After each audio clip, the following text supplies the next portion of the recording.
الله الرحمن الرحیم. زما نوم دی محمد خالقو او زه بیسیکلی یم د کالامو او دلته په مدرسه ام القرآن منقول کې سبق یم. اوس ګورنمنټ پوسټ ګریجویټ ډانس کالج هم ثقافت کې هم سبق یم او علم هم کوم دارالمستان نزولي شریف دی. زه علم هم کوم او بس دا ستاسو عثمان خیره جومات منقول کې ختم وشو. ټول خلک راغلي دي او ماشاءالله د دې د قرآن برکت دی چې د دې لرې لرې ځایونو نه دلته خلک راځي. د طاهر آباد د عثمان آباد د لرې لرې ځایونو دې ختم له خلک راځي. دا روان کم ختم چې دی انشاءالله دی کې د ټول خلکو د زموږ د دربه دا یو میسج دی، دا یو پیغام دی چې کله چې قارسي ګردېږي نو موږ ته پکار دي چې درېیو څلورو شپو ختم په ځان باندې سختو تېر کړو او د تراویح د نیت د تړونو نه تکبیر الله نه واله تر تاخیر سلام پورې د ټول نکاتونو د موږ دغه شان ورلېږو. موږ له پکار چې د جومات ادب او خیال وساتو او د جومات ادب او صحیح خیال وساتو. بله خبره دا چې په جومات کې موږ ختم نه راشو. اکثر کسان پکې دي چې چا په وایمې کې هلته قارسي کله په مانځه باندې ولاړ دي او هغوی به رالاړ شي. څوک وایمې کوي، څوک څه کوي، څوک څه کوي.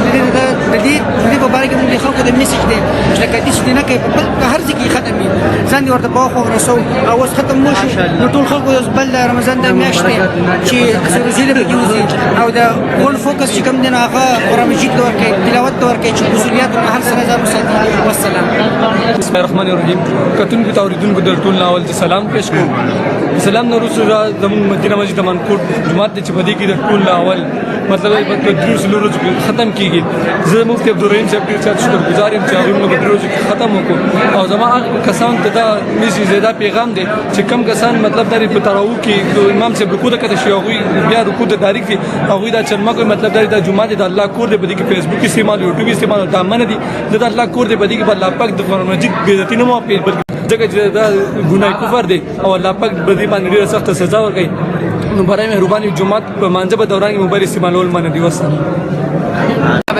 المدینه مسجد کې دا اعزاز اصل دی چې ټول نه اول په دې کې د خیر سره ختم وشو او په دې کې درې چاته شکر الحمدلله ټول ډک او موږ ډېر خوشحاله شو چې موږ جومات عثمان خیل جومات د اعزاز اصل ختم کې په خیر سره محفوظ مهرباني الحمدلله. په دې بڼه منقول کې دا واحد جومات دی مدینه مسجد منقول چې په دې کې په درې ورځو څلور ورځو ختمونه کېږي. دا ډېر مشهور دی او دا رزبرګ مولوي صاحب د هغه وخت جومات دی. موږ ستاسو ډېره شکریا ادا کوو. والسلام. بسم الله الرحمن الرحیم.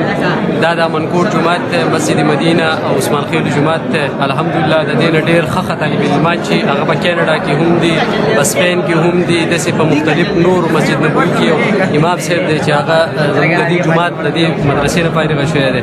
الحمدلله په دې کې په هر کال باندې په درې ورځو کې په څلور ورځو کې ختم کېږي. دا د قاري عبدالرحیم صاحب نگرانۍ کې دا جومات چلیږي او ډېر ښه طالب علمان او ډېر ښه قاري صاحبان ډېر ښه مفتیان عالمان د دې زموږ د دې جومات نه الحمدلله فارغه شوي دي. موږ دې باندې فخر څنګه چې زموږ د جومات کې ختم وشي نو امنکوټ کې ماشاءالله په سواد کې ټول ناول امنکوټ د ټول جوماتونه وځي سره روزو لپاره او ماشاءالله زموږ سره اوس هم شپږ واته جوماتونه تیار دي نه غنو او انشاءالله سبا نه دا جوماتونه وځي. والسلام.